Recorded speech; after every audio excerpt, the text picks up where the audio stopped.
Yaya makambo mususu tokutana kanango na mokili oyo yaya pasi ya kosakana te poto toluka koya poto makambo poto ezana makambo ya makasi to pe ekomi na makambo ya makasi to ndenge nini ebanda kala to ebanda siko peut-être ebanda kala je fort possible ebanda kala mais puisque mikolo oyo nalobaka yango chaque fois kala bana ekoloba les paroles s'envolent et les écrits restent ngana koba ko conjuguer yango na passé les paroles s'envolaient, les écritures restaient. Mais si quand on a parole, na écriture, na makambutu, na vidéo, nyon se koma kotikala.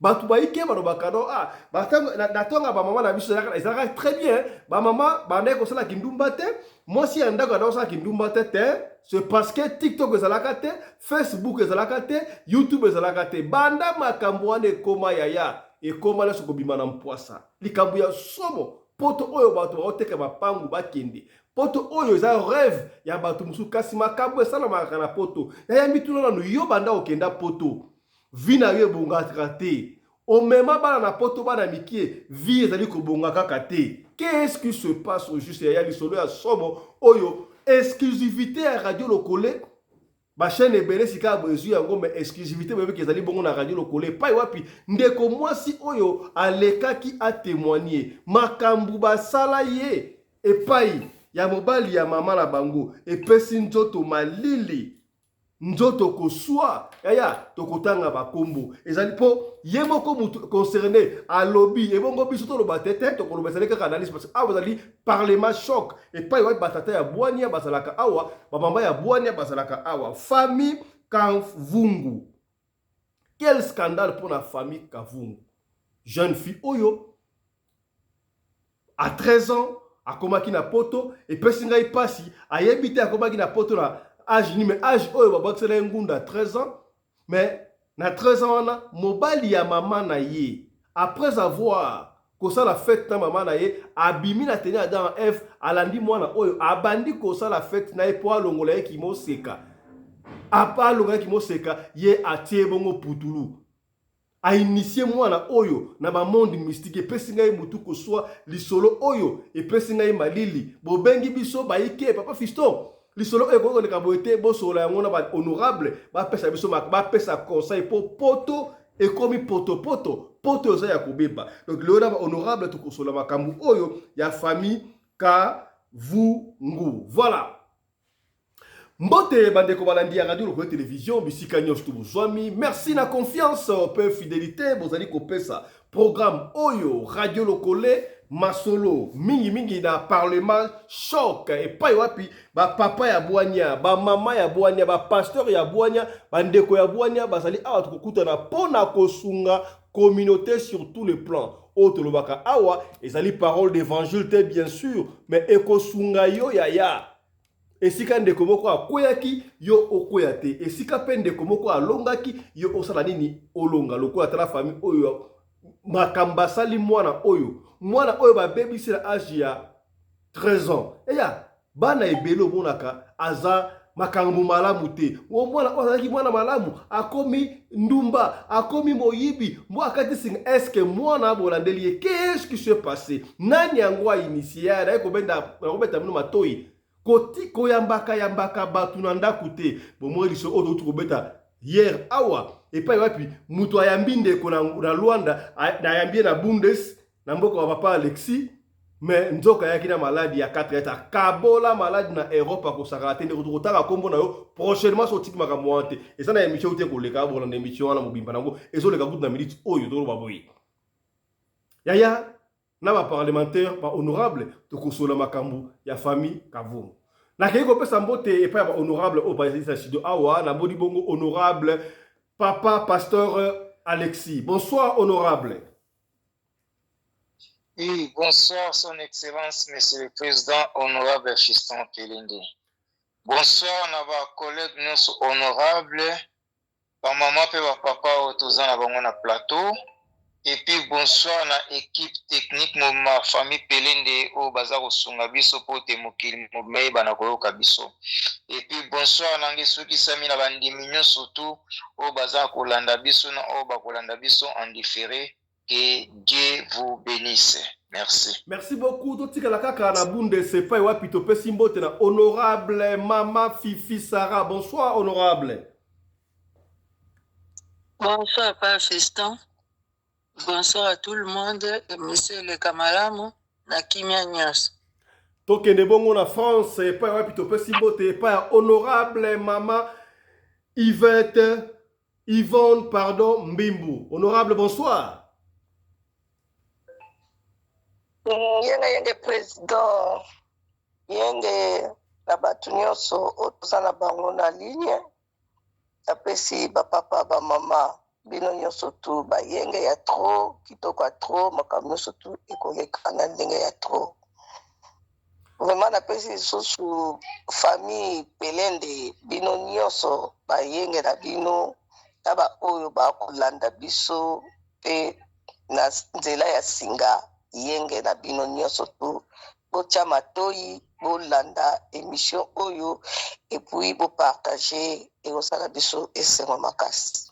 Merci beaucoup honorable nakei na Afrique du Sud, précisément na Durban na mboka ya Shaka Zulu. Mbombo mbombo mbombo mbombo mbombo. Epai wapi namoni honorable député pasteur Mabiala Johnny. Bonsoir honorable Durban.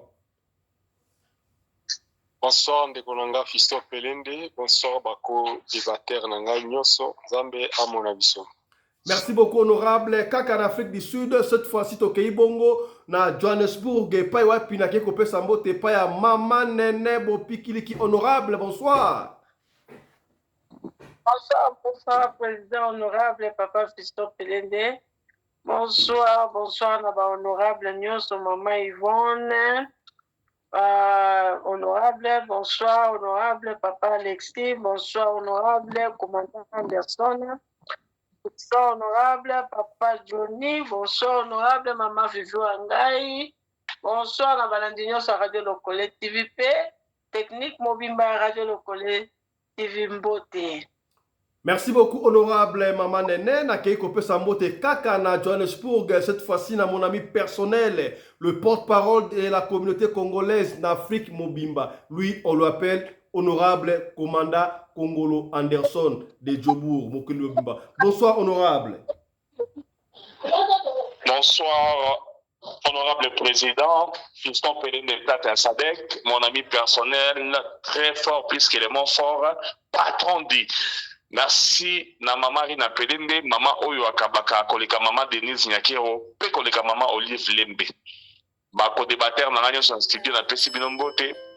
Lelo vraiment ngai na encore le battre parce que son mon ayoki na mwana Oyo. Donc na ekita ti grand frère ou bien zani na frère na bandako wana et ça dinga mutema passe vraiment mawato. Merci beaucoup toza na studio torbeta bambodi comme il le faut. Merci. Merci beaucoup, honorable commandant Anderson Congolo de Djobou, mon ami personnel. Toke rapide à Lombango, toko senga na régie, à Telabiso, audio, ya moi na biso, oya ko se présente, toko kaka mukie, oya lingi exclusivité nango kota la chaîne na biso Radio Lokole, au na partie 1, partie 2, na partie 3, ndenge bazo kozo wa menace, na bino bat obozo menace biso na Radio Lokole, toko tcha ba vo na bino awa. Po maloba, o moi na bino lobi.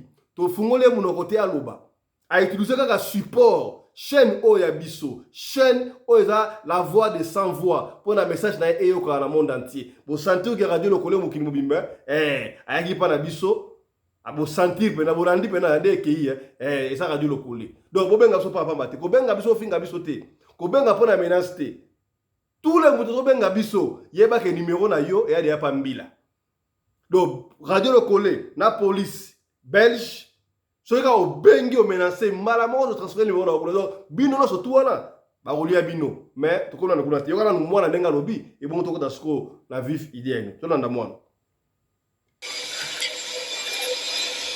Bonjour à tous, je suis Fura Kavungu, la fille de Vinda Kavungu, qu'on appelle aussi Mani, qui habite à Mulhouse, qui est mariée avec maman Annie Mbengi.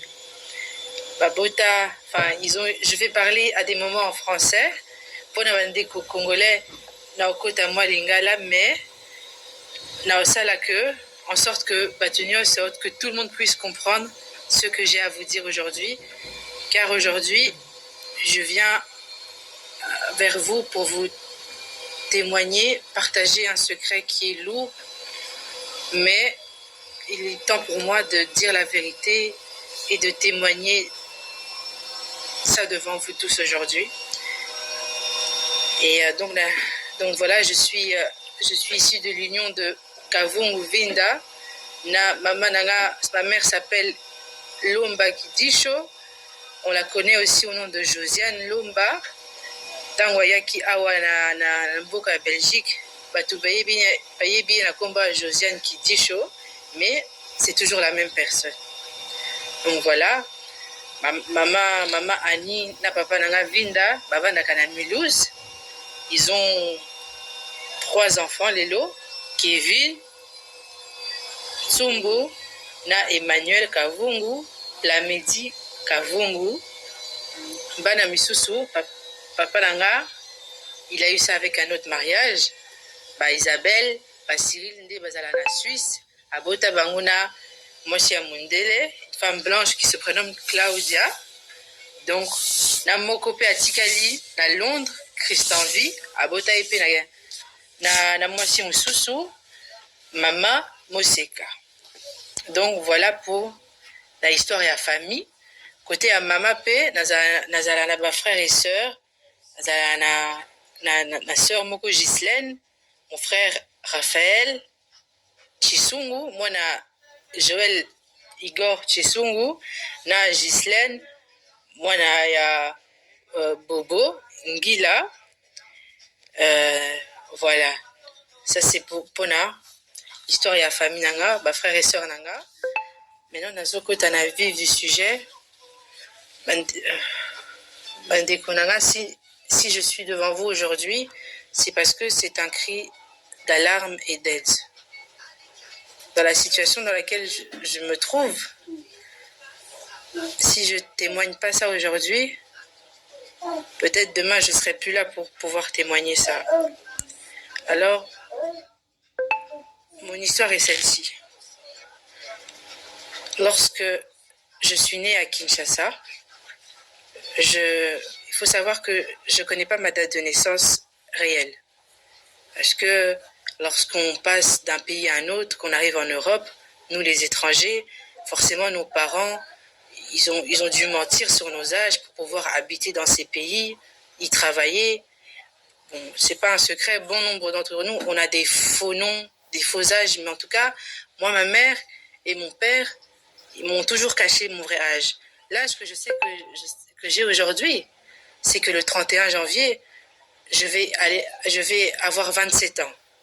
Mais, au fond de moi, avec toutes les choses que je fais et comment je réfléchis, j'ai toujours su que, réellement, je n'avais pas cet âge-là.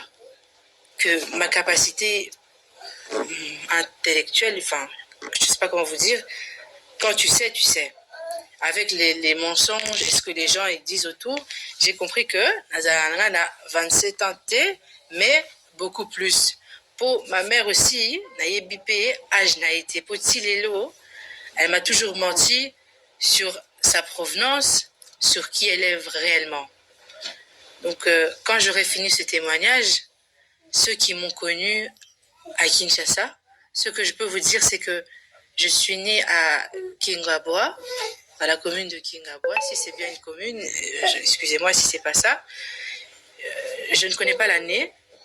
Je suis de la famille Lomba, comme je vous ai dit, Baswahili. Si ceux qui ont connu mes parents ou ma mère, quand ils verront cette vidéo, ceux qui voyaient ta place où na Botama, nom de l'hôpital, ou année, ou même jour, camarades Yamama Nanga qui ont grandi avec elle, ceux qui me connaissent depuis que je suis petite, c'est avec plaisir que je prendrai les informations. Et maintenant, tant na Botamaki à Kinshasa, na Yepoto, on m'a ramené ici en Europe. Je me rappelle que on est descendu de l'avion, on est arrivé dans le pays qui s'appelle la France. On est venu ici, on a été dormir chez la famille de mon père. On a dormi au salon quelque temps jusqu'à ce que mon père décide de nous immigrer vers la Suisse, où il avait déjà une union avec une femme blanche qui s'appelait Claudia, qui était aussi au courant que mon père allait chercher une autre, qu'il avait fait un enfant en Afrique et il allait aller au Bengisa. Pour plus clairement, à Bengisa, moi si na mwana à Botana na Kinshasa, avec l'aide de Mwasinae et Mundele. Ils ont fait toutes les démarches. De côté Suisse, on m'a inscrit à l'école, j'ai commencé à vivre, j'ai commencé l'école parce que j'ai pas de souvenir avoir été à l'école à Kinshasa. Peut-être na Kenda, mais je doute parce que sinon, à ta souvenir à Mouké, j'allais m'en souvenir. En tout cas, pour Nanga, la banda classe, la Suisse, type jusqu'à aujourd'hui. Donc, maman Nanga a trompé qui papa Nanga pendant qu'ils étaient ensemble. Avec neveu et papa Nanga. Donc, je répète parce que ça n'a pas été très clair. Donc, mes parents, ils sont arrivés à un point où ils se sont séparés dû à la tromperie que ma mère a fait à mon père. Et j'ai appris plus tard que, en fait, ma mère, parce que Babumba Kiongo, ils ont gardé ça pendant des années, et c'est à l'âge à mon colonne Boué que j'ai appris que, en fait, ma mère avait trompé mon père avec son neveu. Donc l'homme que j'appelais papa, qui s'appelle Guillaume Bundu, celui de Suisse, ou à Lausanne, ou à Zurich, ou à France, si à comme appelle la Belgique, il est caca. Babengake Guillaume Bundu, on a battu au milieu, mais sous babengake 7e jour. Pour ceux qui azalaka kimbangiste, Yende, il avait le rôle de mon beau-père. Tout ce temps-là, ils ont gardé le secret. Moi, j'ai toujours considéré que papa Guilain, la bengaka boye, et tonton Guilain, azalakinde, papa nanga. Si, bomoninga awa, la chose qui a fait que, pour ceux qui me connaissent, la personne que je suis aujourd'hui, c'est parce que, tant que mes parents ils se sont séparés, que maman nanga a commis Govanda dans la même maison avec mon oncle, clairement. Ils ont habité ensemble. Si Babo Tibé Moana, As, Mbundu, qui vit ici en Belgique avec moi et ma mère, qui a grandi une début de sa jeunesse avec nous. Après, il a été récupéré par son père. Mais voilà. Donc, pour Nakota Nani Solo, auquel je suis venue vous raconter, c'est que l'histoire est bandandée. Un jour, quand Nazalaki n'a l'âge à 13 ans, Nazalaki là, j'étais en train de dormir. Je dormais et subitement je me suis réveillée.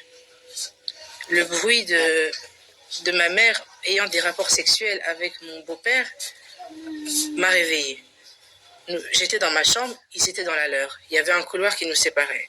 Je dormais, j'ouvre les yeux, les bruits qu'ils faisaient, les gémissements et tout, ça m'a réveillée.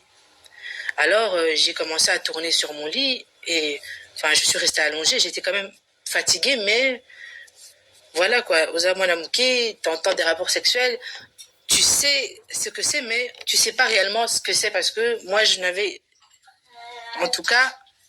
connu aucun homme dans ma vie à ce moment-là. J'étais vierge et innocente dans tout ce qui est sexuel.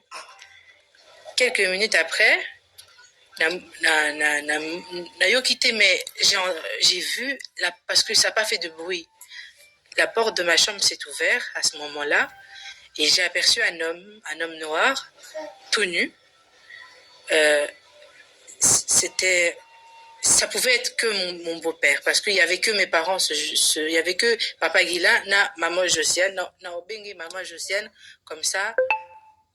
tout ça la différence tant on a maman Josiane maman nanga ou bien maman Annie belle-mère nanga comme ça tout ça la différence tout se comprendre mieux donc Mutakoti la chambre tout nu et j'ai aperçu mon beau-père Guilain Bundo à côté de la chambre il était à Wutaki il venait de faire des rapports sexuels avec ma mère. À peine terminé, il est rentré dans ma chambre tout nu. Et quand je l'ai vu, j'ai été étonnée. Au premier abord, je me suis demandé c'est qui. Mais au plus il approchait, j'ai vu que c'était mon beau-père. Et le temps, le temps que j'ouvre la bouche, je me suis retrouvée avec mon beau-père, mon oncle, au-dessus de moi, la main sur la bouche, l'autre main à me faire chut, talobaté. Alors j'ai pris peur, j'ai pas parlé. Alors à Zui, il a pris je ne savais pas à l'époque ce que c'était mes lélo. Nazoye bisabino kazwa qui drogue, obabenga cocaïne, pembe et makamu misusu atinga na afungulinga munoko atinga awa. Après à côté en na banari nanga si matalinga il m'a retourné. Tant qu'il m'a retourné à Kanginga Munoko. Donc il m'a mis la tête contre le matelas et il a commencé à serrer mon cou et à pratiquer la sodomie. Il m'a pénétré par l'arrière. Pour ceux qui ne comprennent pas. Et voilà. C'était rapide, mais je peux vous dire que c'était les instants les plus longs de ma vie, que j'ai eu quelque chose de rapide, mais très long. Je ne saurais pas vous expliquer comment, mais c'est comme ça que j'ai vu. Je suis restée là avec l'espoir que ma mère vienne, qu'elle m'entende et qu'elle vienne, ouvre la porte et me sauve de cette situation. Elle n'est jamais venue. Ma mère n'est jamais venue. Voilà. C'est ça un peu l'essentiel. Si vous voulez l'intégralité, et ça la chaîne Nabiso, comment est-ce que celui qu'elle appelle Tonton Guilain, mobile ya Maman Labango, après avoir si ça la fête na Maman Yabango,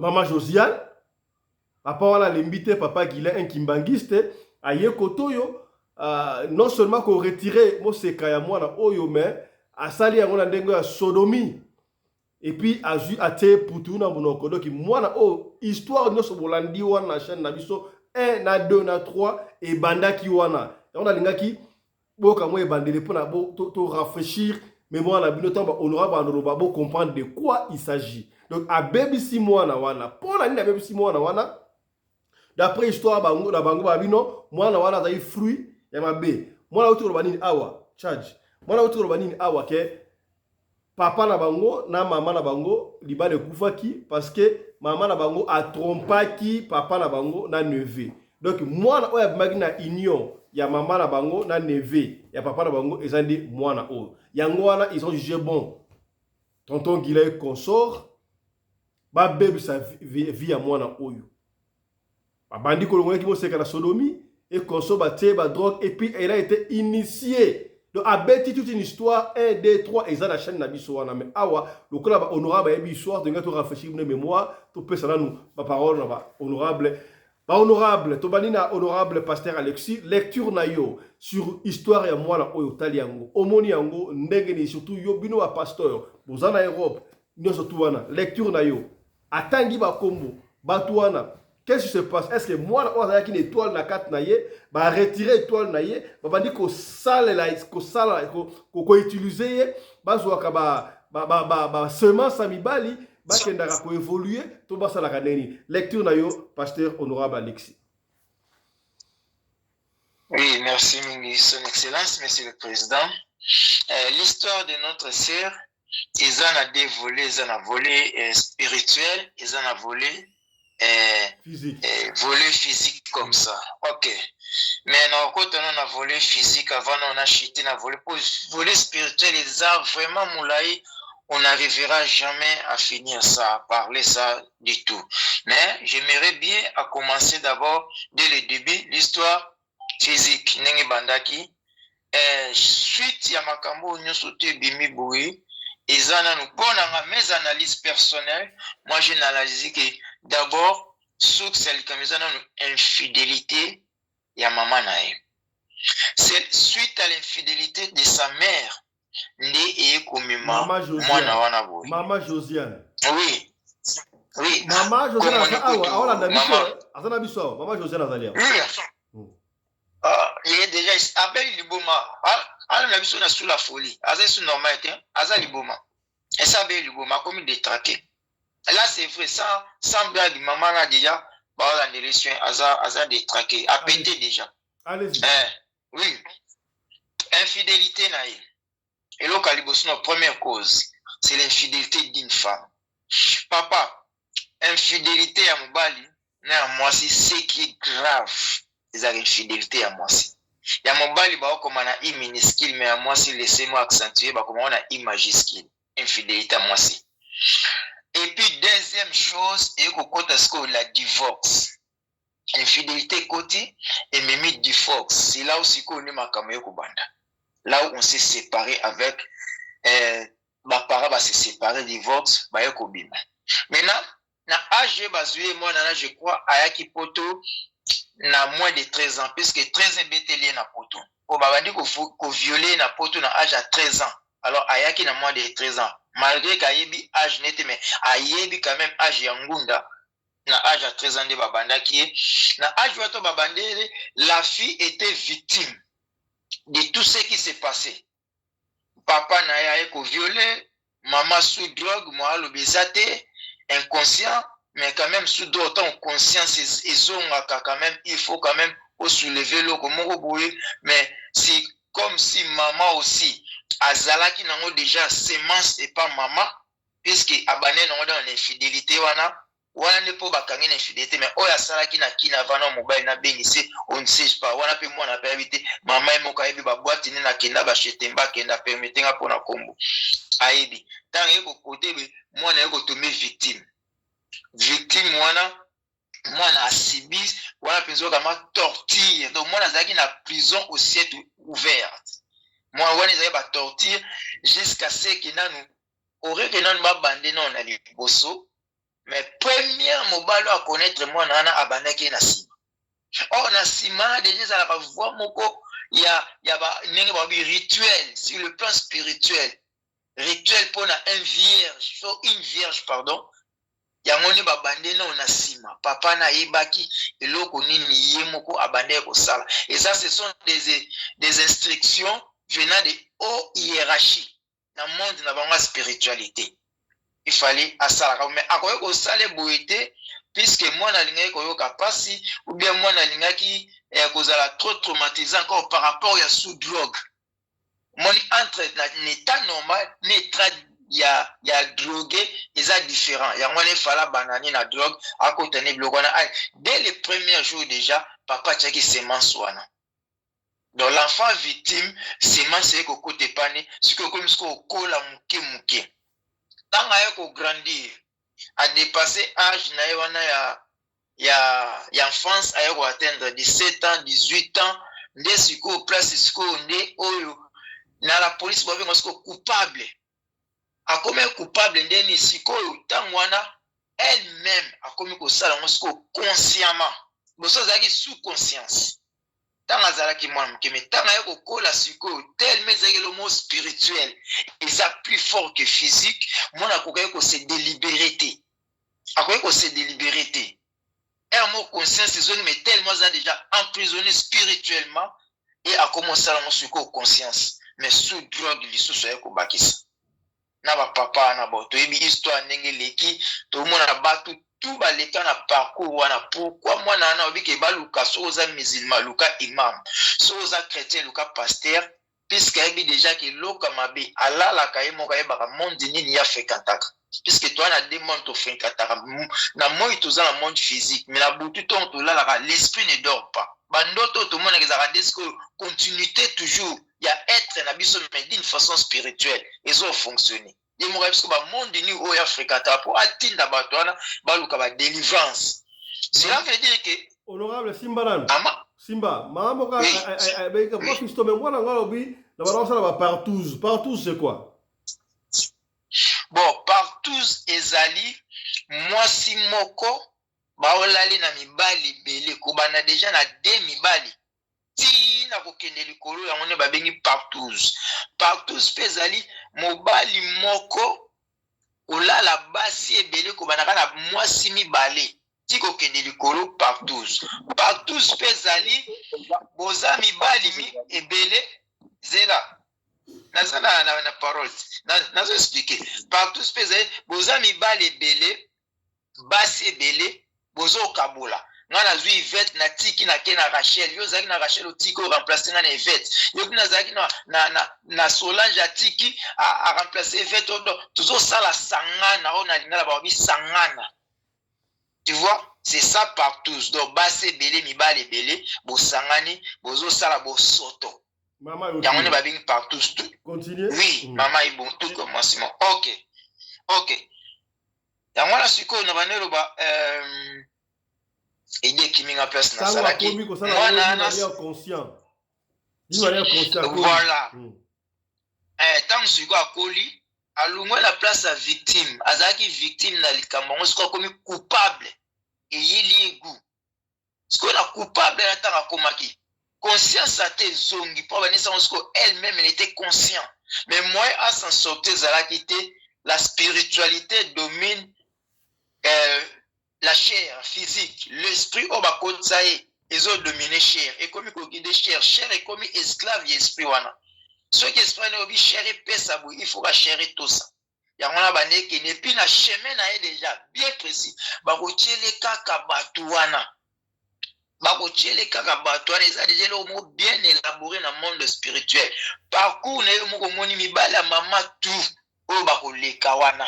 Misu bazali ba victime tellement koye pas maman esprit wana il faut tindo kako kitana mwana il faut esprit kako kitana pas moni mibali to bezala mobali moko te o alala mama sanki alala est-ce que mibali ni surtout bazaka ningmo non l'esprit de la fille déjà zala kinango ezalata pasteur moko bali azui mama na e pasteur wana soza spirituel dalingaka tomber kana mwana na puisque azada un esprit moko bo permettre ngo babenga autant susu ba sirène. Ma sirène m'a dit d'une façon négative. Sirène a biso ya maman fifite. Vous pas la sirène. Sirène m'a dit d'une façon négative. Sirène m'a dit d'une façon négative que aliebi ko benda mibala maman na ye porope spirituellement habité mais pouvoir ezakati na ye. Oh de si ba chai wana ya mone zo benda mibali wana basala yesu ko bongo. Titanga yeko koya na yango wana zoko recommande na batu baluka basala nzambe baluka ba imam baluka baningi nyotu et puis eloko wana bien ça marche toujours avec les drogues biloko wana ba partout ba cérémonie musupo mela po ezala na partout musu alobite ba melaki makila batu ba liaki misunya batu ba parti ne penza salaki yango wana jusqu'à ce qu'il y ait qui peut musunya mutu oh ya spiritualité physique neti o liaka tige o liaka na bona nea ye pa liaki musunya mutu ndongo melaki vin physiquement na ndoto te ya mela pe makila batu physiquement bo na ndoto te tu vois presque comment siko biloko wana pour première fois ça lango il faut no ba droguer donc ba yango no mona même ba petne so bala ba nyau ba mela makila nyau ba kuluna baza sukwiti sudiamba et tika kuna funga parenthèse moko yekuta lobi ya yewana ezali susu na awa na Allemagne mwana mo susu azo témoigner na yebi mama ne bien yekuta walinga pa bima na rayon wana diamba kako ba piaka il faut bokata no babanzaka na bino bokati ba manzaka bosangisa ngona diamba bokomi ko beta ngona pli au moins na banesa on ignorance eba été or eza cérémonie spirituelle moma eza bozo signer pacte binoni tout monde to trahir kora azate manzaka kako bozui bokati botina kaza diamba botamusi diamba ne kirimo bimbana wana eza entre parenthèses mama nazo lela likamona no si ebimité na média bon tozoi likamana ndeko na biso wana sous drogue nde yango nde ekonduisa bango bien Tant de jours sous drogue, esprit côté, deuxième fois sous drogue, troisième fois drogue, tu peux faire ça. Sans drogue, au gros salon, puisqu'il y a esprit et s'incarner. Osez sous la pitié à mon côté. Attends, moi, nanae moko, à quoi ko bimanae. Nenga etu ko ba peke camarade maman nae, moi nanae, bazo sala partout. Atangi pena ba kombo belé à ne pas retenir bata Belgique ne ba bien. Alors pour na kosu qui s'appelle que na boko tama spiritualité est belé ba cérémonie puisque ça na landa qui na troisième partie. C'est comme si moi na wana, c'est comme si azala qui peut envoyer na ignoana pour misusu ba ka bon papa fiston. Misusu bati na bona monde azala mission bien précis. Au moins to tindi yo yangwana basa zemi. Eza vraiment bien tellement ça zemi na buto bimi oke suba na sanzeto oke suba libanda ou bien oke eza interdit mo biba ça zemi faut be vitaka ezo benda ba kisimbi na kata ba zemi ba ça bino ba permutation na ba mutation ya bana donc comme si fiana ndesko ne ko réaliser bien comme si aza déjà bien préparé aya à la mission oyo et comme il sala ibani zara na âge moko boy envoyer moko ya a initier et puis va démarrer parce que il a gâché beaucoup d'hommes ba jeune na ba papa na o baza ba âge ba papa na e asala biloko wana alors ils ont c'est vrai que à BBC ba vie ba jeune et belé na ba papa na Europe même ba la basi ba jeune fille donc à BBC ba vie ba tebelé na simba ke ko boka lobi wana.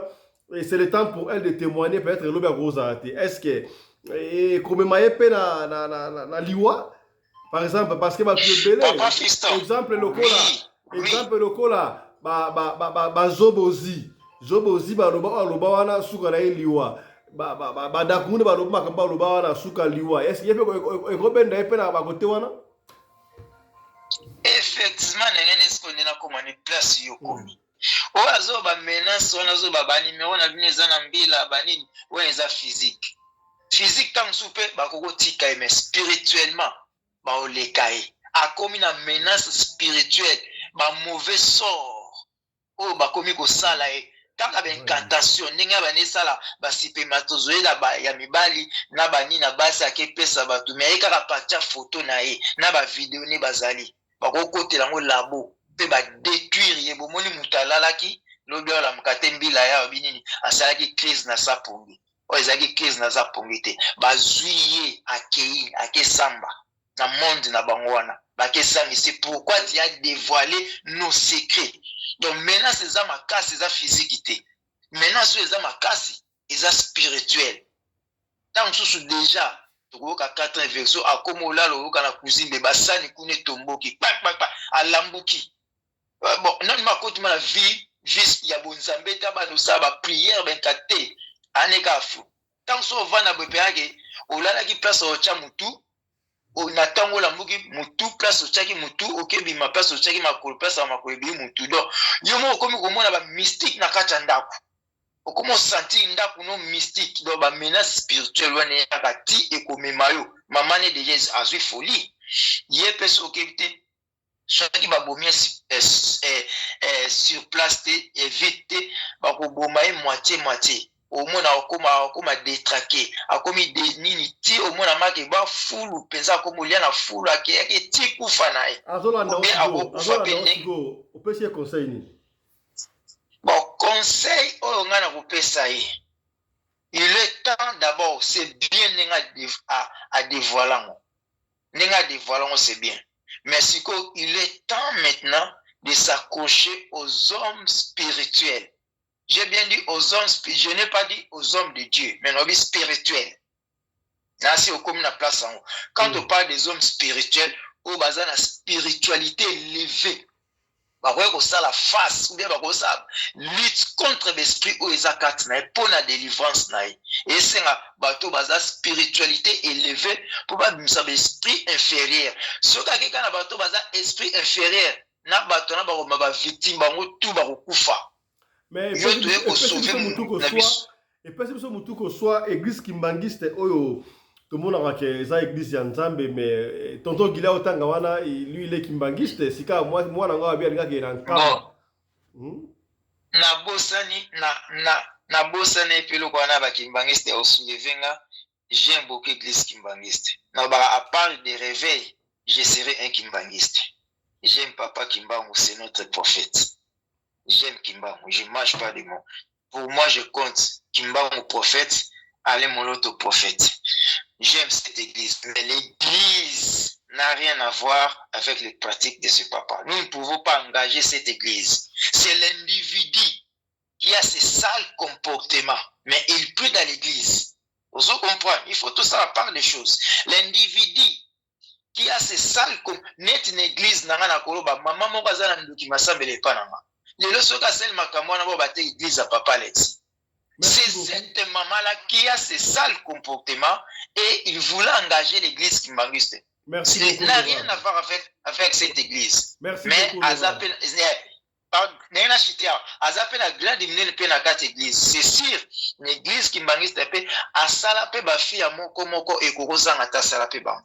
Mais l'église n'a rien à voir avec ses pratiques et avec ses pratiques. Merci beaucoup, Papa Nazongsi Omaloba.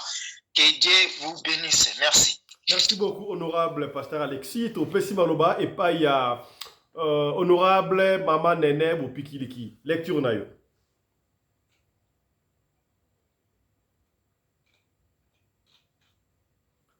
Maman Nene, souffle le micro. Faut être souple. Oh, yes. Lingina Loba. Ikambo, honorable, merci pour la parole d'abord. Sali passé. En tant que maman, moi, makamande lekela mwana biso tozana bana tozotala mama bomba bana kola soso kamusu sekoleka ta musu mama koyeba te me eloko monkaki bango makasi eza vie de prière bazali na vie de prière te yango wana toujours mama ifo azala intercesseuse na libota bamusu bazwi bangolu wana te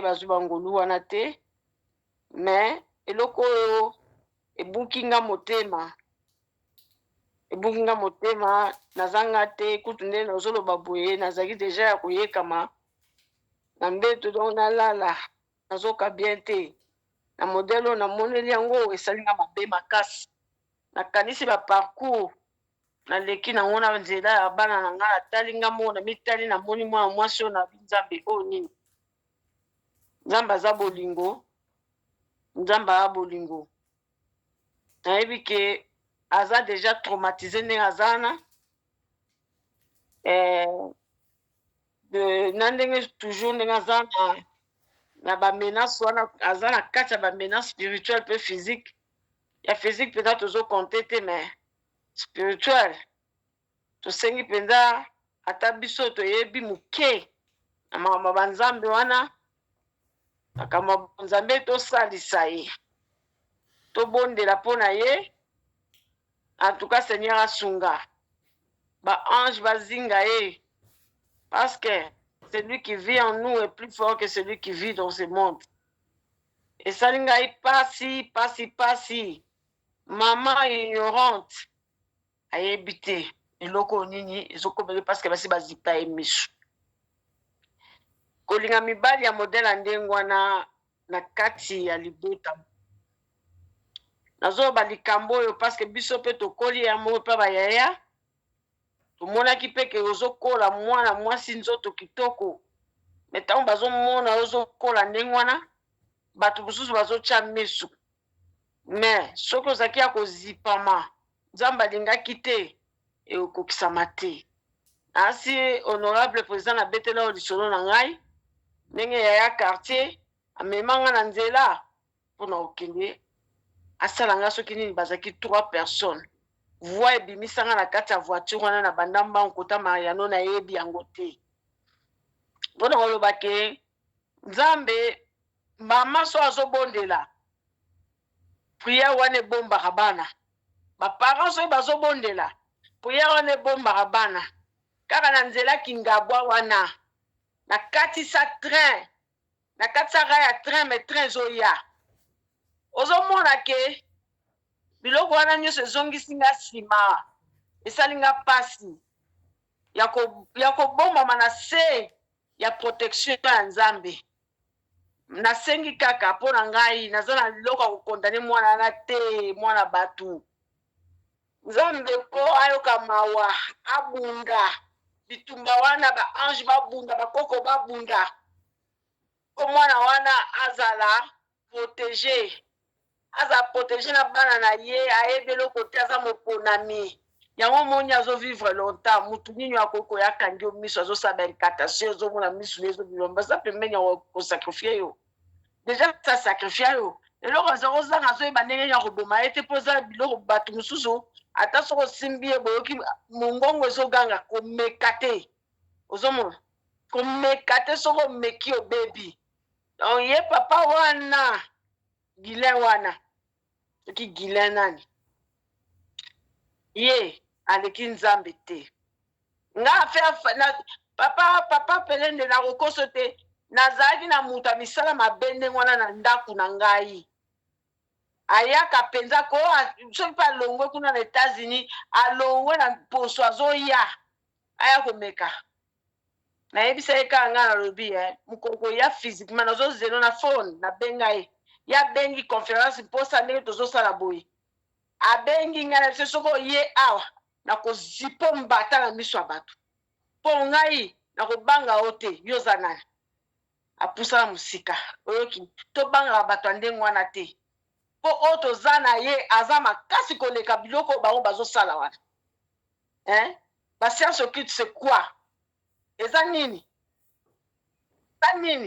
biso toza na besoin biloko wana te parce que bazobebisaka bavi ya bana batala mwana kitoko ndenge wana fili wana mwana kitoko na kosenga kaka na mobali aza na ye na maboko tobondela mpe mpo na mobali wana azoluka asauve ye eloko moko mpe eza impossible na miso ya nzambe te eloko eza impossible na miso ya nzambe ezali te nga banga biloko wana te parce que nayebi ke nzambe oyo atia biso awa ayebi ntina nini apesa mwana na étoile nde na makambo na ye na bitumba oyo aza nango eloko nini tokobanga mwana na aye koconfie histoire na ye awa mpo tozwila ye solution biso tozwiki solution na maboko ya nzambe parce que babi bitumba eza ya ye mais victoire eza ya biso ngai nalobi kake bapense bapota ya mwana wana parce que alobi ye aza le réparateur de cœur brisé akobikisa ye akofaire effacer bapase wana ekozala lisusu te wana eza nzela na ye ya gloire oboma ye te boma ye to akoboma ye olinga boma ye aosimba ye moko nzambe nzambe bato mosusu moye okóma pembeni na ye te mpo fo okóma omata nano epa seigneur ye moko moni soki apermettre yango te apermettraki yango te na mwana na ye permettre yango mpe te na ndenge aza wana lokola adevoile yango aza libéré aza sauvé prière abiteka na ye mpe mutu te mutu moko akose te ata ndenge asali mosala wana alobi lobi yaka na prière okomi évangéliste te akozala évangéliste kaka ndenge tozopesa bakonse bo biso nde toza bo toza mpe baévangéliste te tozopesa mpe conseil na bato nde yango wana eza thérapie mobimba akende ye te akota na église moko banda oservi na église te mpo mingi bayakaka bakotaka mpe kaka na baéglise wana tozomona bapratique mosusu bapaster mosusu bazosala kaka le même pratique wana ozomona bapratique kaka moko wana yango sikoyo tokokimela epa nani kaka na sa makolo na ye tosani merci beaucoup nzambe moko azwa lokumu. Merci beaucoup honorable pour la intervention kitoko sagesse na ina kati na malamu. Merci beaucoup honorable mama nene bopikiliki kaka na Afrique du Sud to kene bongo na Durban et pa wapi to pesi maloba et pa ya honorable papa Johnny Mabiala lecture na yo ya na pesi libota na nzambe nyoso mbote bele place bozwami tolandi lisolo ya mwana na biso oyo tolenge tozomona ye aza nanu mwana moke me nga nabondeli mpo na ye nasi nabondelaki deja mpo na ye bakolia ye te parce que Nzambe oyo biso tozali kobondela oyo tozali kobelela azali le véritable akoprotéger contrairement bato bazomenace ye bango nde bakokweya parce que batimoli innocente libulu me libulu wana bamitimoli bango moko bakokweya na yango. Eza histoire moko eza pasi mingi eza vraiment pasi kaka ndenge moto na nkolo alobaki na liboso awa, la fille était sacrifiée depuis la divorce ya mama na ye na papa na ye. C'est-à-dire les sorciers bazali bato bamonaka makambo oyo ata yo za na makambo zokanisa na motema na bango baza ko lire pensée du cœur na yo soko za na masia te. C'est-à-dire bango ba préparaki déjà mwana wana depuis na libumu ya mama na bango ke mwana wana il faut asservir bango. Nde asalaki ke aboma libala wana asala kindumba na mama wana po babomisa libala wana pour que mwana wana azala nini azala na part na bango. Donc bamonaki déjà mwana na azana étoile.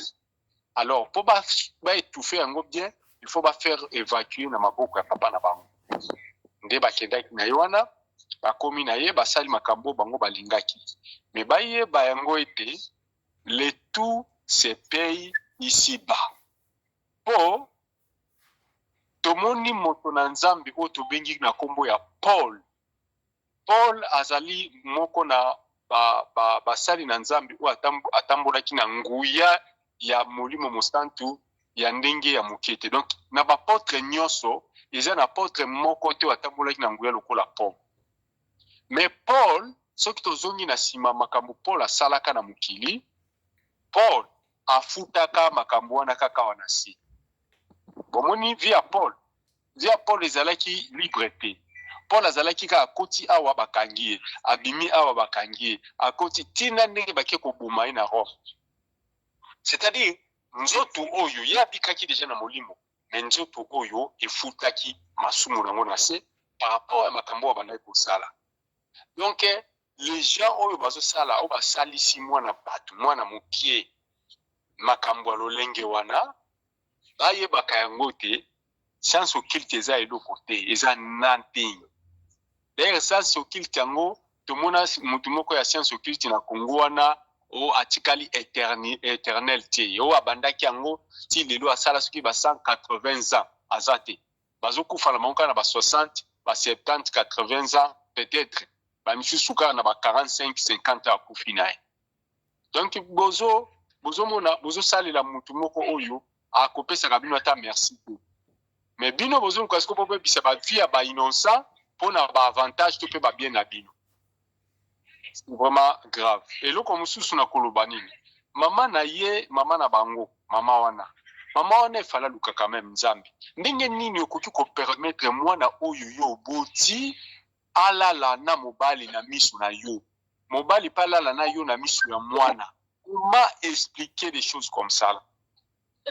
Est-ce que yeba kango te ke ndenge zo sala wana ozo bebisa vie ya mwana wana? Est-ce que yeba kango te ndenge zo sala wana même si yo moko zalaki na kindoki kati na yo? Est-ce que bandoki babatela kabana te? Bandoki musutu babatela kabana? Biso to botami na famille oya ba graba ndoki. Bakoko nanga bazalaki ba graba ndoki. Mais koko nanga va kufa zo bisanga bi frère Johnny soki na pesa ki okindoki te parce que na linga yo. Mais yo lingaki mwana na ote quand même. Hein? Olingaki mwana na ote. Donc croyez que peut-être que la puissance du mal où ils allaient incarner kati na yo yango nde ko bikisa on a vie. Mais ça c'est pour ça. Tandis que mwana oyo ndeka fungoli monoko na ye atatoli alobi yango, c'est-à-dire aza déjà libéré na maboko na mino bokozwa li susute. Ko biso ba otoza libanda tozoka tozobondela pona mwana wana. Toza ko clôturer na makila na Yesu d'ailleurs na butwa lelo so bokei bokozwa makamu na bino. Donc onga na zo bisabino nde yango na po bozoka biso na minute tozolo bozoka biso. Donc botika la bino kolanda ye poso bolandi ye bokutana na me oyo eleki ba me na bino nyonso wana kukuka bino to bokokundama. Donc mokolo ngana no bango pona jeune fille oyo abondela banga bango te ata azomona bango abanga bango te abondela mais aluka mosali na nzambe po ya komona ke aza toza basali na nzambe ebele baza na Paris wana lokola bapapa na biso nani papa Carlito aza wana lokola papa na ndeko na biso JF Ifonge aza wana baza bato baza na nguya masia akokende pembeni na bango amika ko délivrer. C'est ça un peu. Merci beaucoup, honorable Papa Johnny Mabiala. To Keisi Kaboye na France, et pas wapi, to Pesi Maloba, et pas ya honorable Maman Yvette Yvonne Mbimbu. Oh, ya wale na Yvette Boué. Yvonne Mbimbu.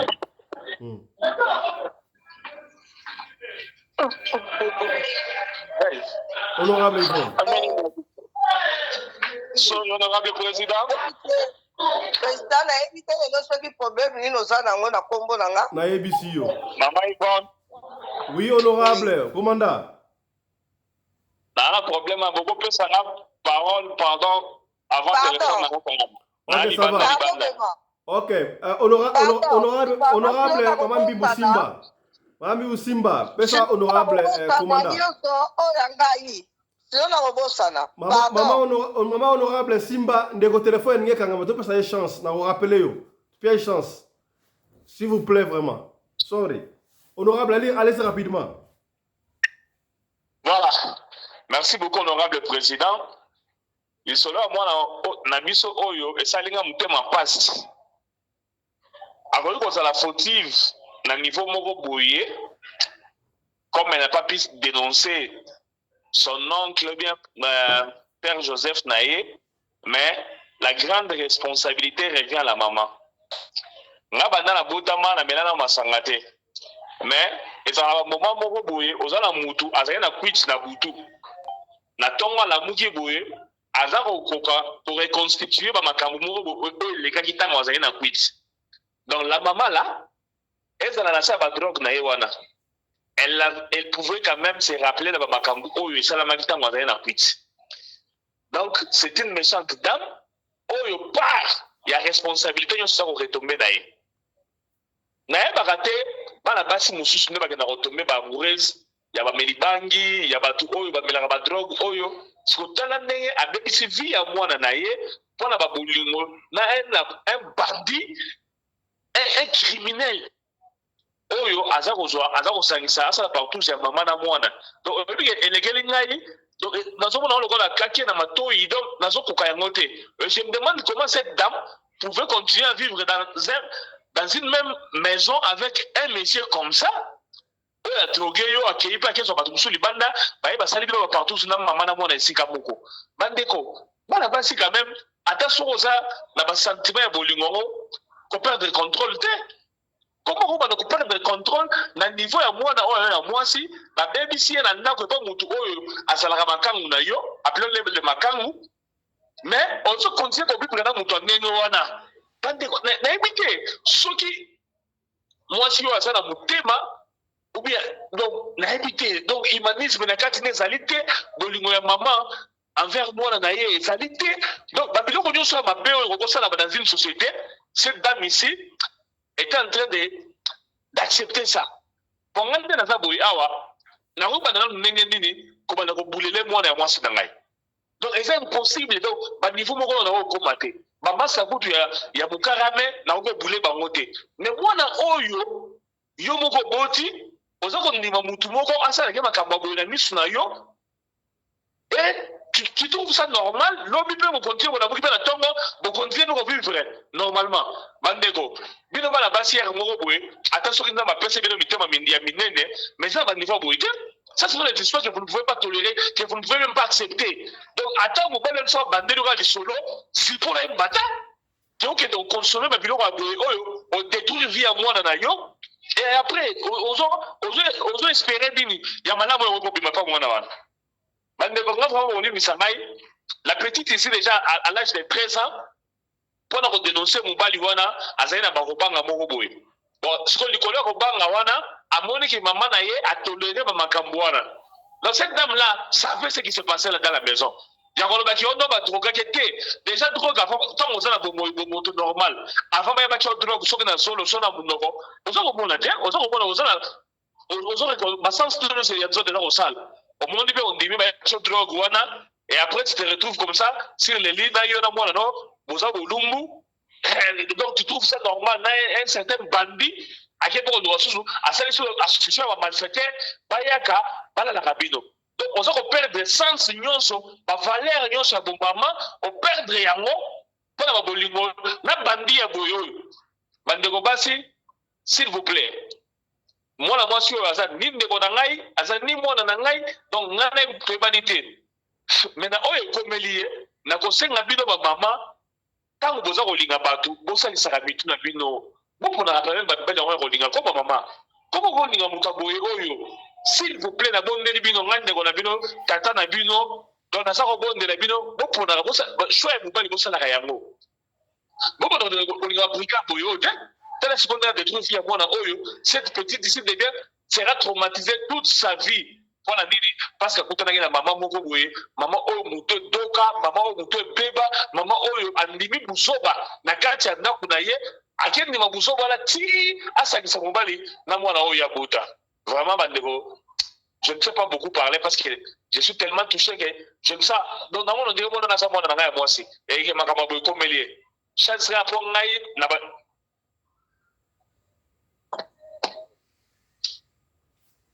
Allô, honorable.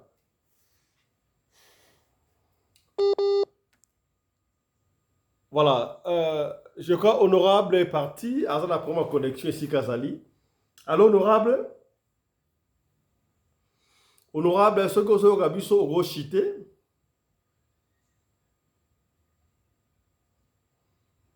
Voilà, je crois honorable est parti. Et to Zongisi Maloba et pas il y a honorable. Maman Yvonne Mbimbo. Voilà. La zone na achète nanga.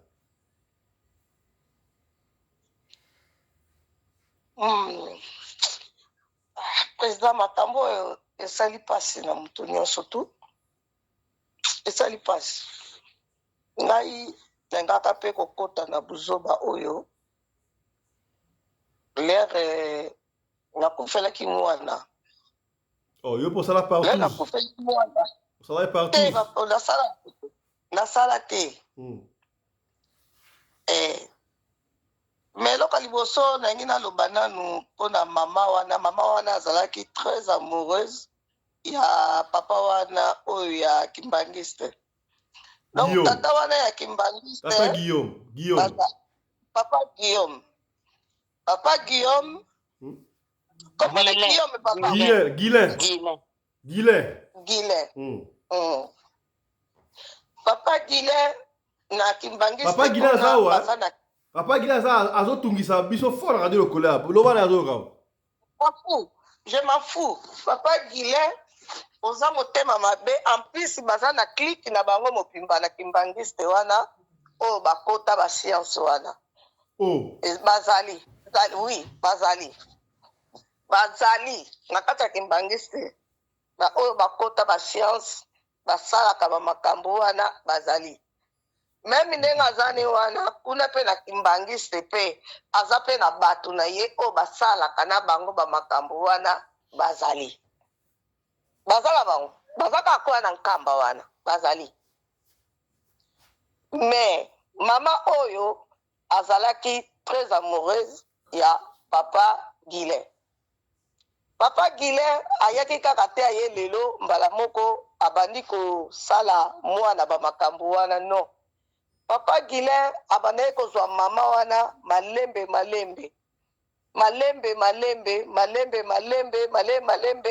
abandaki kosoksele ye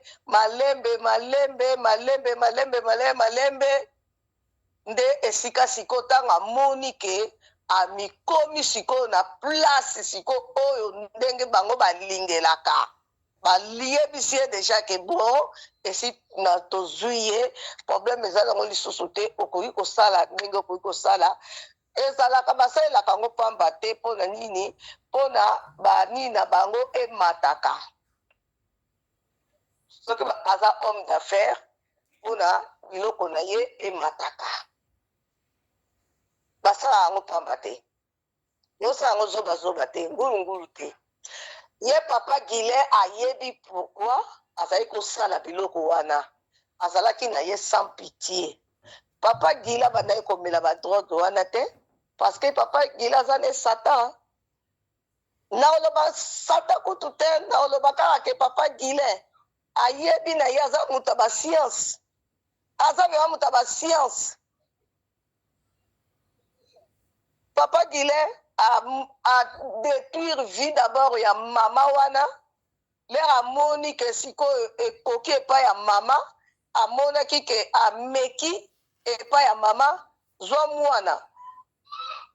Mama sikoyo, eli atelema na place wana, atelamaki te, alobi te kosala nango eloko to kokozwa ye, parce que azwaki déjà molimo ya mama. Asa azwaki esprit ya mama. Esa kenda kotika yango quelque part. L'air amoni ke esprit ya mama, esprit na ya ye, na ya mwana se fandi na place moko boye siko alobi ke bona kosala bango siko onga na kosala mama azalaki na kati ya ignorance azalaki koyeba te ti makambo nyonso wana esalami mama azalaki koyeba te po mama moko te na mokili akoki koaccepte mobali oyo alali na ye mobali wana apres abengi mwana alali mbetu moko na mama alali papa pe alali nga pe mwana na lali ale yo papa osali kuna na mama nga na simbaka ba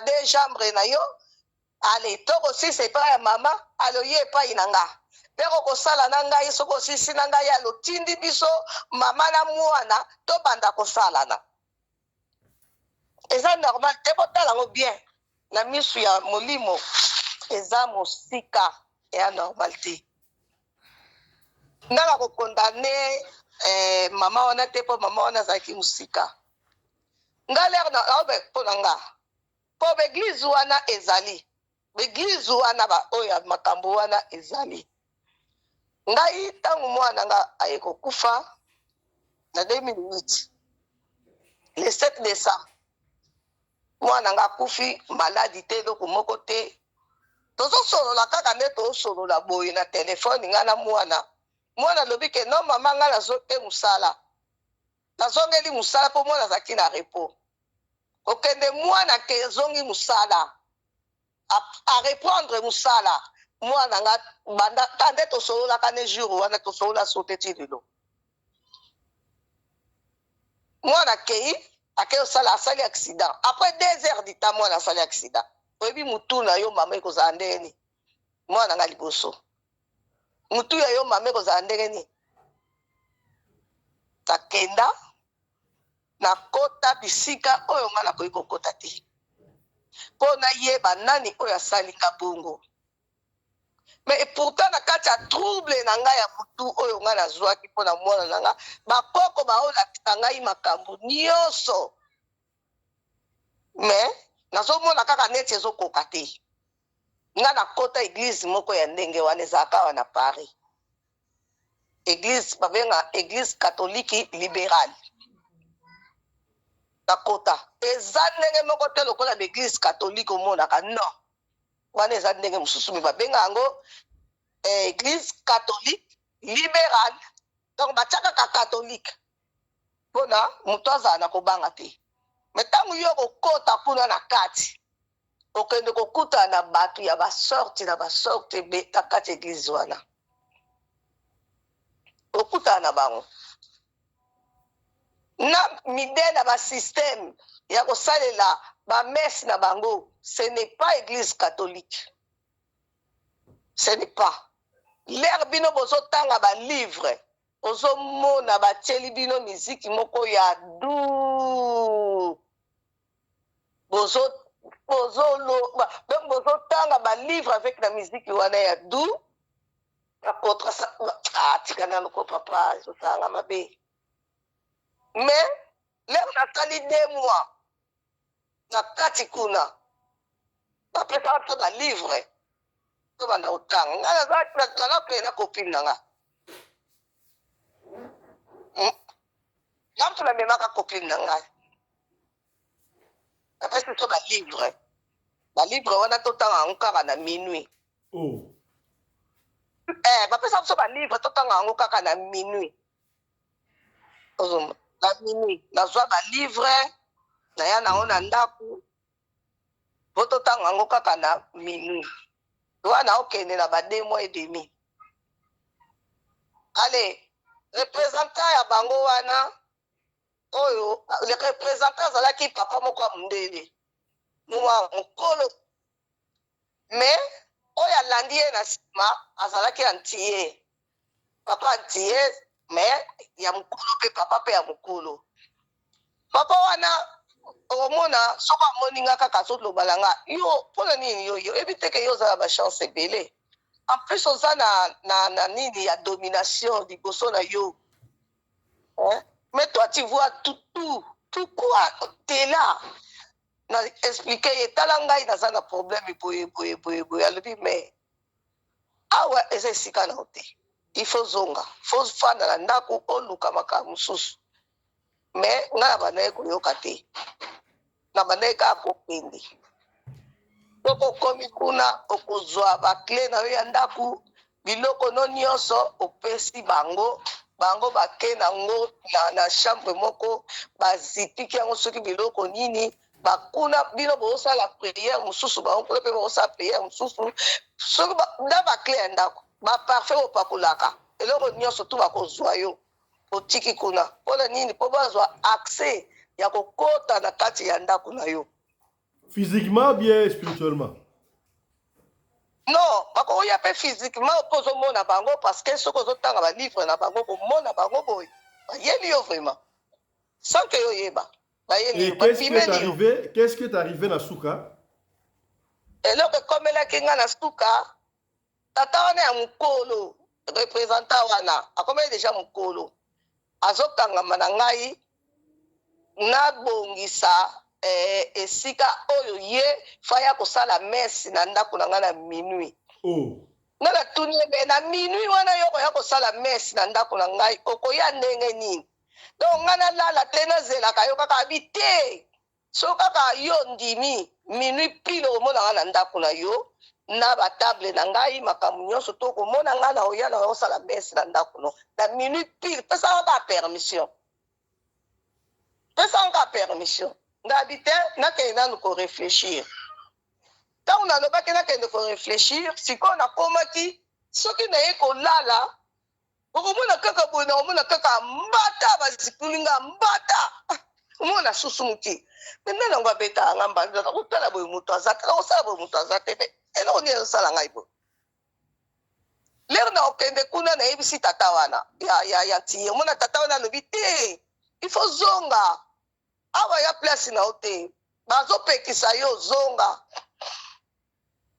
tata wana ekomi 3e jour po apesaki nga une semaine na réfléchir pendant une semaine 3e jour nazwi balivre wana natiaki yango likolo ya mesa na kati ya ndako jeune fille na ngai ye aza informaticien azotala na ye na nini aosala ordinateur na ye azwi livre na ngai moko abeta yango na ordinateur abenganga mbangu mama yaka yo kotala balivre oyo bapesaki yo tala makambo esalaka natala ngai moko nalenga nabanga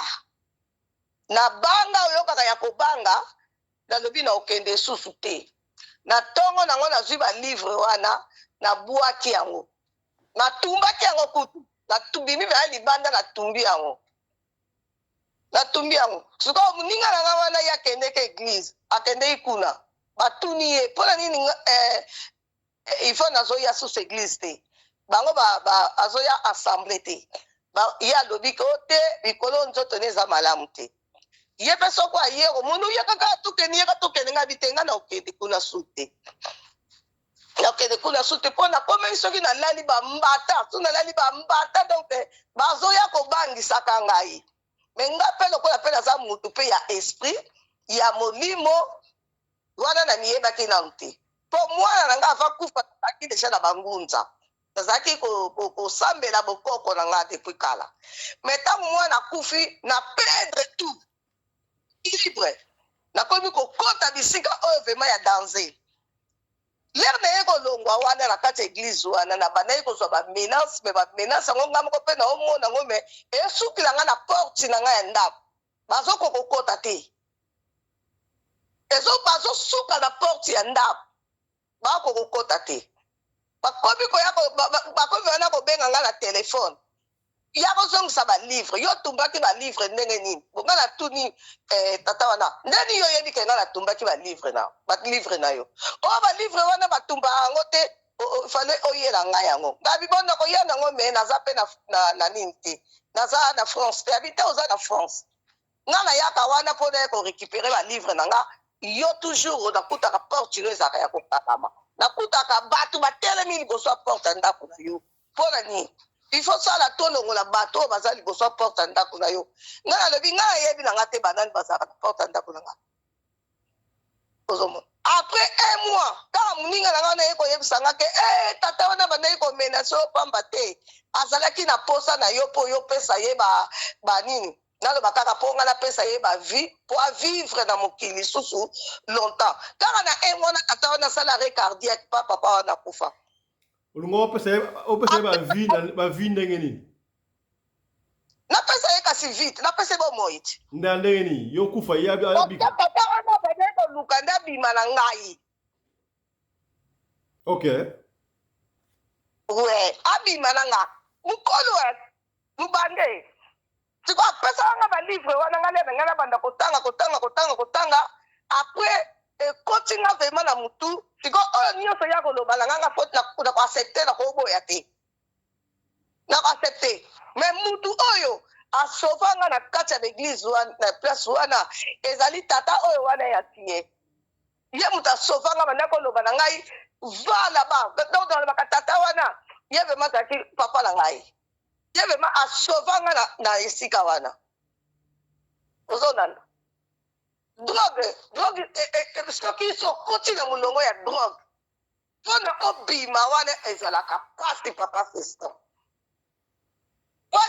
obima ezalaka pasi ngai na banda okende kozwila bato na drogue na Madrid na Espagne wana kokende ti Genève nazokende mutu bafuti nga mbongo na ngai nga nakei nazweli bango nayeli bango me ntango yo kokoma kuna mpo zwa yango ifo meka yango mpo soko omeki yango te nde mosusu bapesi bino ya mabe ifo meka me sikoyo bango oyo tozalaki na bango bazalaki na ngai bien okomona bapesi nga comprime moko boye babi soko okomi otali balobi ke meka yo avokoma na bato wana yo bimelela deja comprime oyo mpo ekoboma yo befe nyonso mpo okokokende mpe omeli comprime te omeki boye esimbi mpe yo olali basali yo mpe zalazala ozomona donc nalobaka nzambe na bakoko na nga bazalaki na ngai vraiment yango nomoni nga ntina azoloba boye naokokoloba mingi naokokutu koloba te parce que naotremble naolenga naokoka vraiment koloba te merci beaucoup epuis lere nabimi kuna nabimi na église wana naye na église moko eza mpa na biso awa wa église ya bajuif kaka omoni bajuif oyo baéglise na bajuif oyo lere na koti baprésente ngai représentant na bango alobi olingi nga napesi ye nini na ngai bacondoléance na ngai nabitala ngai nazoluka boye mpo naza vraimen na posa na boma mutu ayebisa ngai biso awa tobelelaka bakoko foyela ngai nkombo ya koko na yo oyo abota mama na yo na oyo abota mama na yo na oyo abota tata na yo mpo biso tobelelaka bango biso awa tobelelaka na biso bakoko esika nayaki koyeba ke bajuifi ndenge omonaka bango wana ti baoyo nyonso bakomaka bakonzi basambelaka bokoko na bango bayebisi ngai yebisa biso na kati ya fami na yo nani oyo azalaki na mbongo ebele nayebisi bango c'est mon père babi ke bon yela biso kaka nini mboka na ye biso tokoyeba ndenge nini tote contact na papa na yo mpona oyeba papa na yo ntango nabima na kati ya eglize wana nabimenaki ngunza eza ndenge moko nazonga na kingunza ti lelo nazonga mbala moko na kingunza ale kingunza mpe baye basove ngai bakoko na ngai namonaka bango mpe basokaka nga me nzela mwana oyo awutaki kokota oyo ya drogue mwana oyo le deux asepelaki nango mpo nini drogue wana soko omeli yango esalaka nzoto mo elengilengi moko boye na mutu na yo koyeba susu eloko yo ozosala te me kopesa yo baplaisir moko ezanga ntina donc okosala n'importe quoi ye okosilisa komona yango mpeke apres okomi kokanisa nasalaki nini nasalaki nini me ye sikoyo nde bazobenga ye na bato mpona kopekisa basoki partout na bango akende aza na efe ya drogue te lero akokɔta na kati ya ndako wana baexplike kosala boye tokosala boye bandi komela badrogue na bango lero bakomela badrogue na bango nde esika ale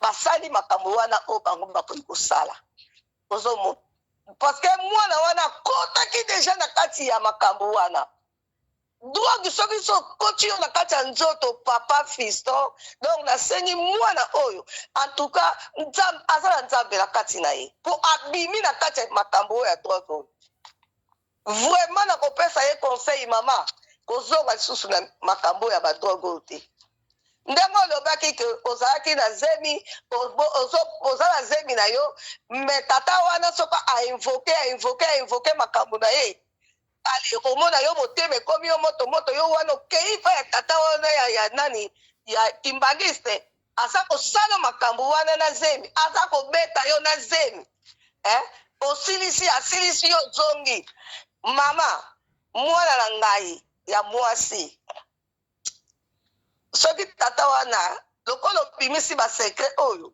nandimi te tata wana mobengo susu me mobali na yo nde moto aye kobikisa yo mobali na yo aye kodelivre yo moto adelivre yo mwana na nga mobali na yo moto mosusu te moto oyo adelivre yo mama ezali mobali na yo kangama na mobali na yo pesa mobali na yo respect me mama na yo aza mama moko malamu te kote mosusu aza malamu te kote mosusu eza foti na ye te azalaki manipule na kati wana eloko ye ayebi te okende kokota bamanipule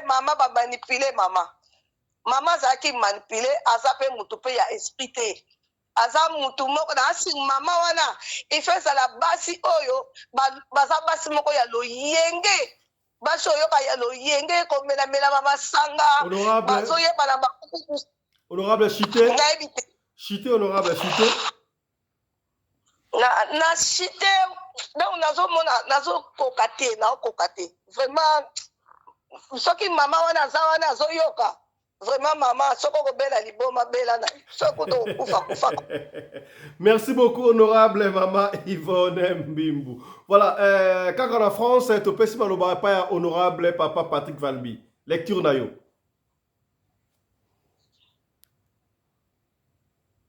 Micro papa Patrick. Honorable Patrick Valby micro. Est-ce que honorable Valmy azali wana micro? Azali mais micro c'est fa yo Ok, merci beaucoup. Alors, topesi baloba na tozongi na bundes et pas ya honorable maman Fifi Sarah. Lecture na yo. On va finir par là. Bonsoir papa Fiston. Na mama problème ezaboye. Omoni loge ndenge za wana but kota n'importe qui te. Mwana aza na étoile et puis aza na mayele ana intelligence. Ala ndenge expliquer makambo très clair kolekana mikolo. Bakotsa n'importe qui te neti bibe o tangi kasi mingi te bakotsoti.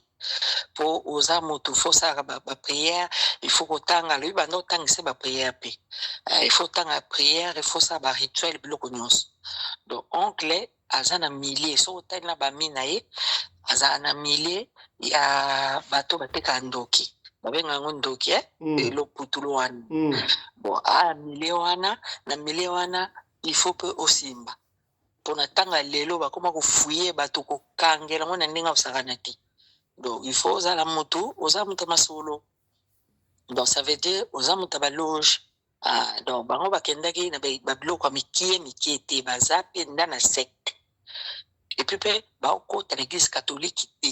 Eza ke bakoti na église bakena cave na cave kuna nde bapesa bango place pa bakutana na ba maître. Seulement baza place ba luwaka te. Yango bakekutana kuna basa ba cérémonie puis cérémonie wana ndinga expliquer. Eza bato ya formation. On dirait ndenge a expliquer. Eza ba lojo mikim kiti. Oya minene.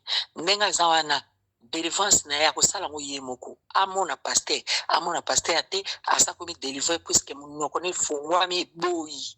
Soko so boyi seki koksami. Soko yo asenga pa tata nzambe na ye abimise biloko bakotsa ye po biloko ba pekoti e banopesa sposa sexe makasi. Soki kaka ibimi alali na mbali normal a expliquer comment ndenge ezali. Eza ndenge wana. Bato wana loge sozo bimana bango basala abongo. Bango chwa biloko na nzoto. Ata mama na ye. Mo pa ko vando mona posa ngo ikima. Mais soka vando mona ye penza makasi seke biloko wana ezongi kat na yo. Eza abongo wana. Bo biloko wana ye mo soka senge elongwa puisque senye kutapambulie apoti na bana.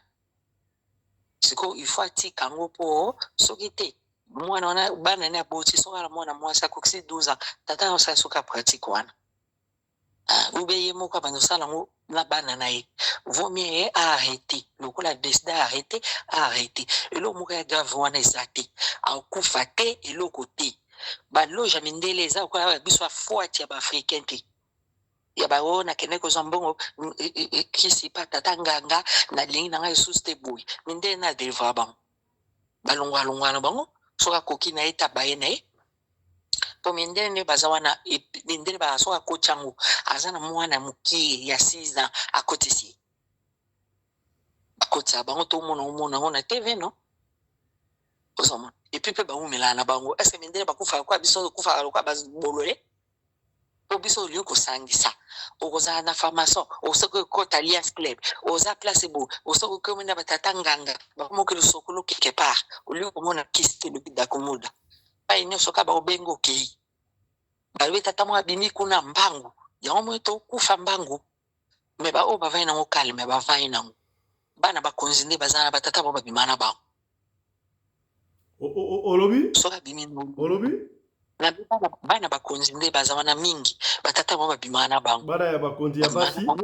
Ya basi? Basi. E ala mibali puisque bozana loge bino nyonso fo bosaka ba partout zwana. Au moins pe mwana mobile amsa zo pe mama na ye. Mais eza ya kata famille etika les secrets. C'est blo muso elo mama ta biloko ko ba secret pour na internet. Sur internet te nana nga lo bango. Mindere aba osala ngo balaka na bana wana mikeno. Bana na bango. Nanga lo bango na ya ko lo bango na TV elo te. C'est ça. Biso de tolu ko zo likambuté ko loba lobeleki congolais. Ozoma toza na secret elo moti. Baza na secte ndenga za wana. Moto pa BBC ete ye pa nzimaki bakoti yango moni a participer na réunion. Atanga ba brochure na bango, ba livre na bango, amela makila, ba olia misunya bato po aza déjà za membre na secte.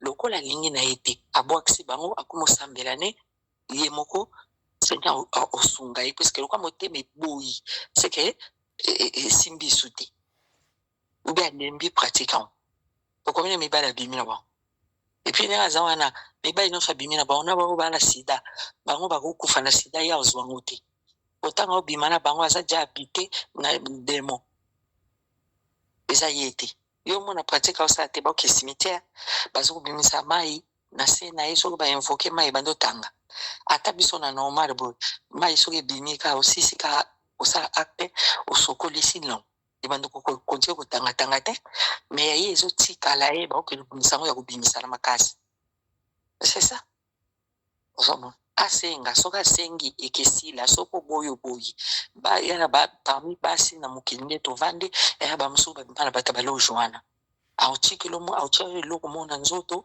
oyo ubano kwengola kana bato uzo yela maiwana na ndenga zo bendera ngo mo kompante mosusu kaka osise yo kasi osise yo me aobenda mai wana esalamaka ezali me yo mosusu okoti na yo te eza kaka mpo oyo eyedaka ye na likambo osongolo pakala ofo kosalelaka chance te me bagarson obima na bango omona epuis basalaka financement ifo ozala na mbongo ndenge ye azalaki wana po bokozwa bahotel ya chere ifo kodrake mibali mosusu yo moko eza bongo ndenge aza moto abanda kolela te kozanga mbongo te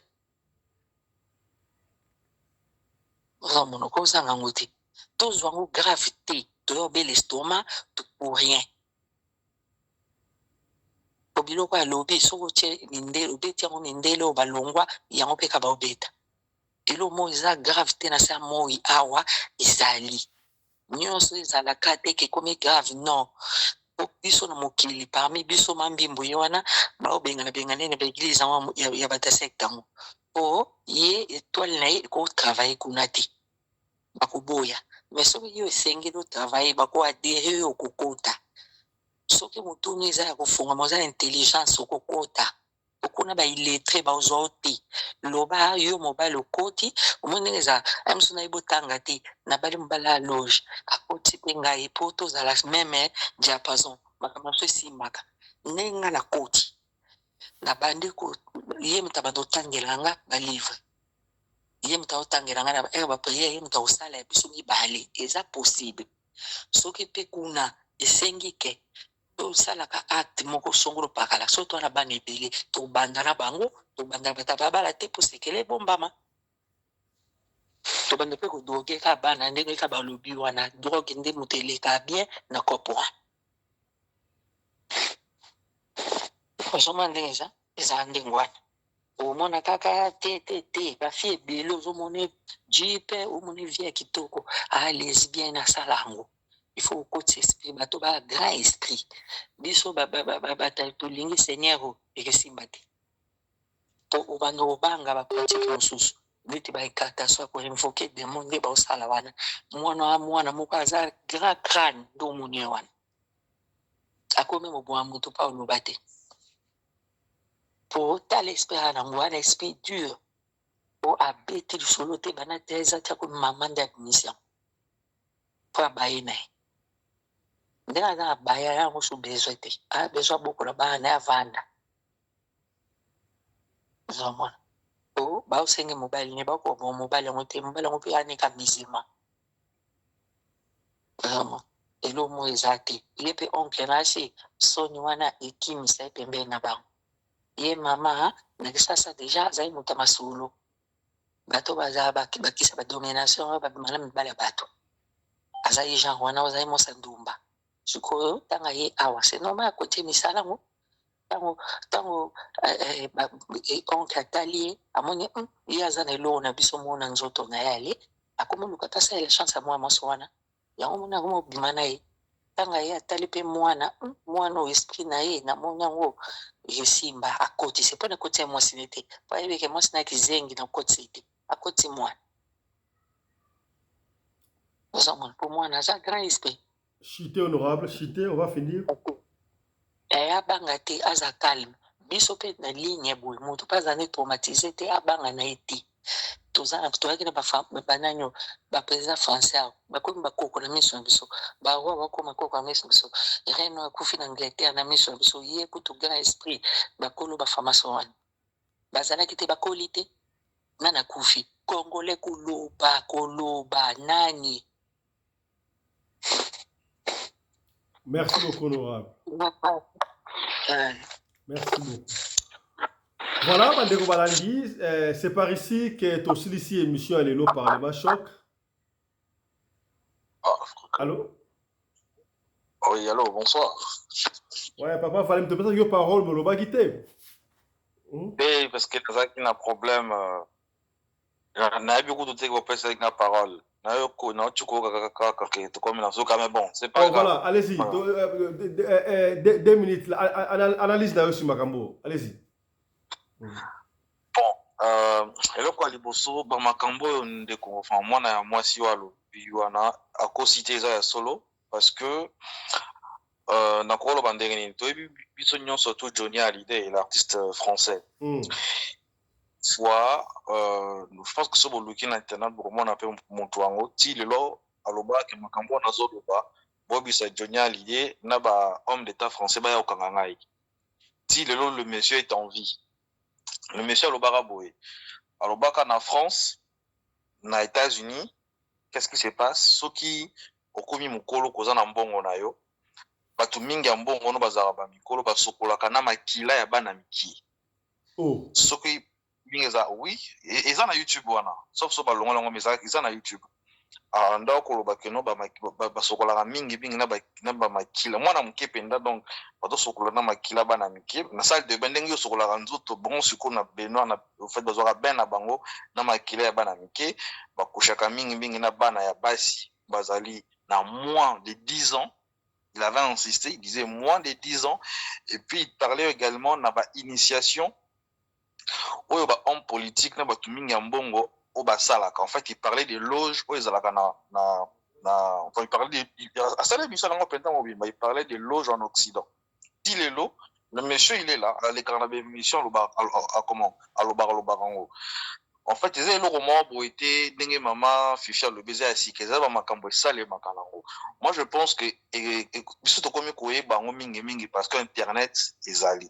Mais pour na kozonga rende kona biso moi si abanga te alukanzambe na bosolo parce que opesi ngaka 2 minutes alukanzambe na bosolo nzamba kusungai. En tout cas nzamba kusungai mais nga c'est dont je trouve un peu regrettable c'est que ça makambo do sale manaba eso sale makambo salemi penza na kata famille na ye ezate moto libanda mais vraiment na kata famille donc bato balobaka que si la famille benda na kamekata na kate question na ka oyo tout ça là boni donc voilà matondo na bino na biso banso je m'abande que na respecter 2 minutes hein?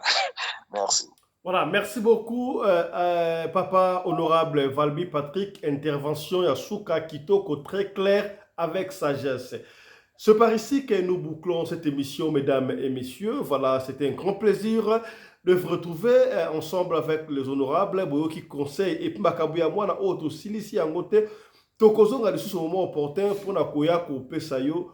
Résultat et ce qui n'est mais entre temps ceux qui ont notali va témoignage d'ailleurs moko mi balemi ça tout 3 na chaîne na biso ezali ko tala manoko la mbula bo partager ngo pour la ekomela et sauver bande comme susu boyebi ka ndelo baka awana radio loko télévision tozaka awa pona ko nuire batute pona ko bebisa ba réputation batute kasi pona ko sunga tobetaka lisolo kaka ndenge ba pesi bisolo kola ndeko o ye moko atangi kombo ya famille na bango yango biso plutôt ye kutanga kombo ya famille. Merci d'avoir intervention tout ya ba honorable je crois eko sunga ndeko mwasi eko sunga lelo ndeko mwasi abimisi o esa ye me basa e belé makambo esa e belé na Europe wana na l'Occident et tout peu partout dans le monde ya histoire autorité robeta va a pesinga mutu ko soit o mutauti na Angola aina maladie à 4 lettres adiko kabula na Europe landa pe histoire wana eko fungolo esprit soso. Voilà, tokutani mokolo ya lundi pour na parlement choc le mokolo. Tokutani mokolo ya lundi parlement choc. Gérard Forêt, comment mutango Gérard Forêt pour na bato balingi ba kembota la émission na YouTube. Tindela biso lien na ligne. Tindela biso lien na kati ya groupe parlement choc, Thomas to partager ba. Bandeko, voilà. C'est le cas déjà. Allô, s'il vous plaît.